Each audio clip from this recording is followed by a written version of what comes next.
Supreme court rules में आइन से मुतसादिम चीजें हैं। आज खुद नोटिस पर पार्लियामेंट ने शफाफियत का कानून बनाया तो गलत क्या है। Practice and procedural act case में chief justice of Pakistan justice Qazi Faez Isa के रिमार्क्स। समाअत 3 अक्टूबर तक के लिए मुलतवी। सुप्रीम कोर्ट ऑफ पाकिस्तान ने आइंदा हफ्ते का जजेस रोस्टर जारी कर दिया। कल मुकदमात की समाअत के लिए कॉज लिस्ट भी जारी। 5 अदालती बेंचेस मुकदमात की समाअत करेंगे। हर बेंच के सामने 15 मुकदमात समाअत के लिए मुकर्रर।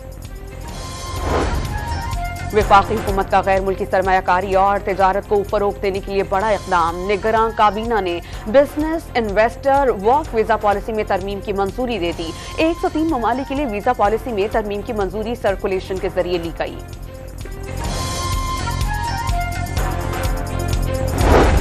इस्लामाबाद इंटरनेशनल एयरपोर्ट की आउटसोर्सिंग के लिए बैरून मुल्क इजलास का फैसला। जराई के मुताबिक 26 सितंबर को दुबई में इजलास तलब। इजलास के लिए बैनुल अक़वामी कंपनीज को दावत दे दी गई। अमरीका के पाकिस्तान में सफीर डोनाल्ड ब्लूम निजी दौरे पर गिलगित पहुंच गए। अमरीकी सफीर को वजीर सयाहत गुलाम मोहम्मद ने सकाफती टोपी और चौका पहनाया।